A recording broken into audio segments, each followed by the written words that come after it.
Welcome to NP Certification Q&A, presented by Fitzgerald Health Education Associates. This podcast is for NP students studying to pass their NP certification exam. Getting to the correct test answers means breaking down the exam questions themselves. Leading NP expert Dr. Margaret Fitzgerald shares her knowledge and experience to help you dissect the anatomy of a test question, so you can better understand how to arrive at the correct test answer. So if you're ready, let's jump right in.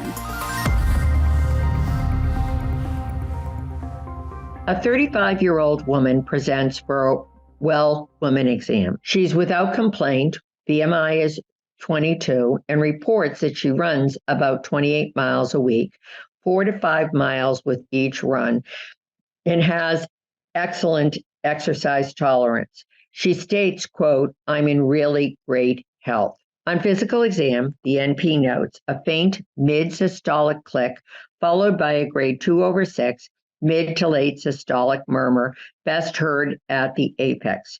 No other abnormalities are noted. These findings are most suggestive of A, aortic stenosis, B, mitral stenosis, C, mitral regurgitation, D, mitral valve prolapse. The correct answer is D, mitral valve prolapse. Where do you start? Consider what kind of a question this is.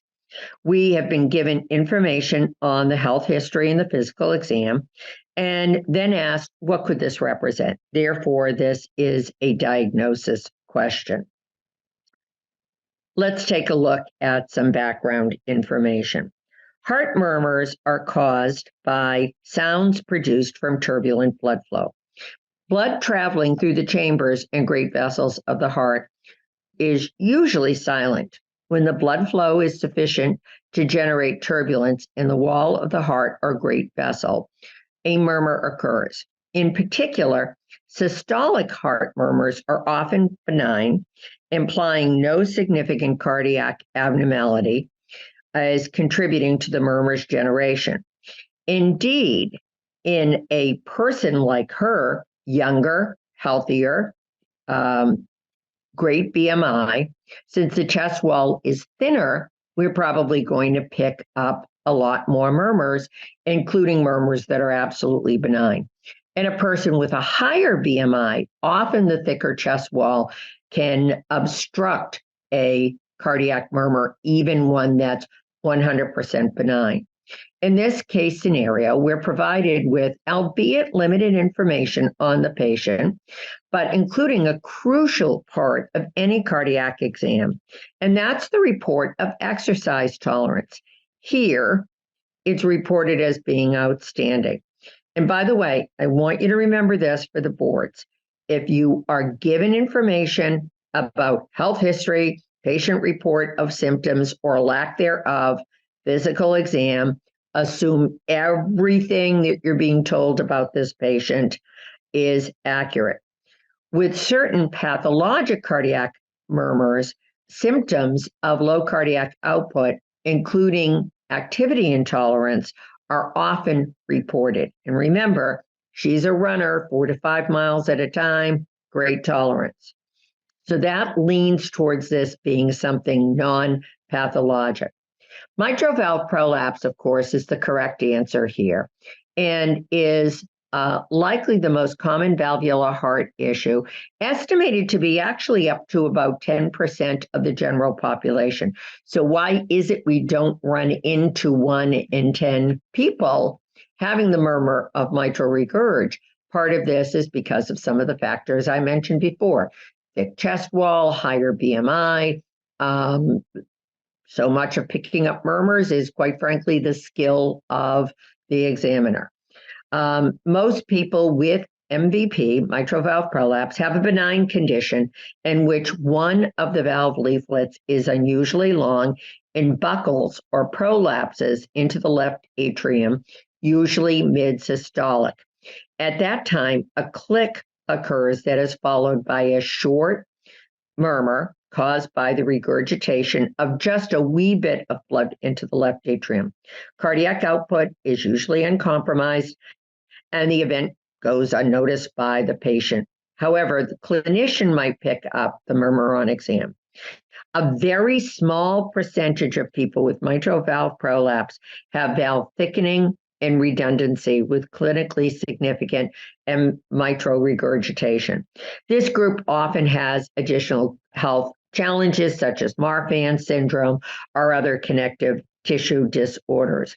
Given that no other health problems are mentioned in this clinical scenario and her exercise tolerance is excellent, we can push that thought that she has mitral valve prolapse disease to one side. Benign mitral valve prolapse is characterized by an echocardiographic finding that failed to reveal any other abnormalities and simply noticing this valve buckling followed by a small volume mitral regurg.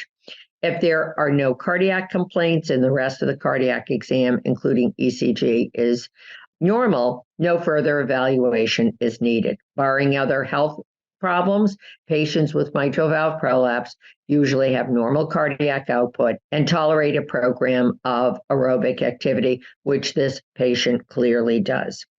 With that in mind, let's take a look at the questions and answers.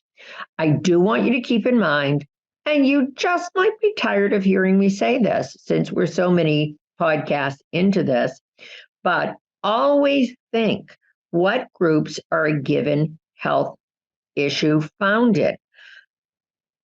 This is a clinical concept I've encouraged you to remember throughout these podcasts.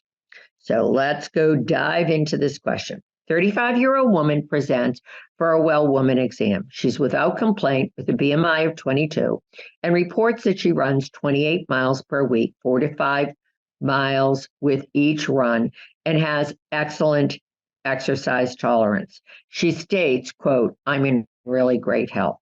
On physical exam, the NP notes a faint mid-systolic click followed by a grade 2/6 mid to late systolic murmur, heard best at the apex. No other abnormalities are noted. These findings are suggestive of aortic stenosis. This is incorrect. Aortic stenosis, often abbreviated AS, is the inability of the aortic valve to open to an optimal orifice. Well, while the murmur of aortic stenosis is systolic, it is usually heard as a grade 1/4/6 harsh systolic murmur. Most commonly, it's going to be grade 2 to 3, in part because grade 1 murmurs are just so hard to hear. Usually in a crescendo-decrescendo pattern, heard best at the second right intercostal space, usually with radiation up into the neck.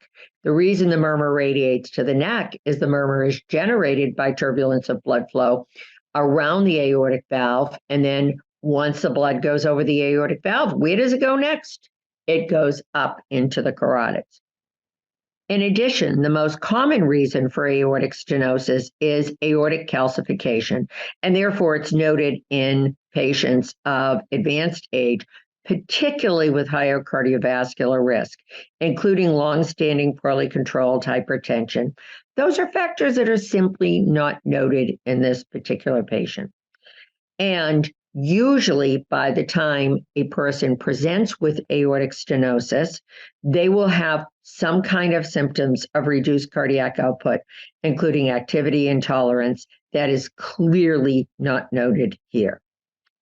So to recap, because of her age, her great activity tolerance, and certainly her lack of risk for aortic stenosis, and that her murmur doesn't sound like the murmur of aortic stenosis, we're pushing that to one side. B, mitral stenosis. This is also not correct, but this is a diastolic murmur, so you could have eliminated this very quickly.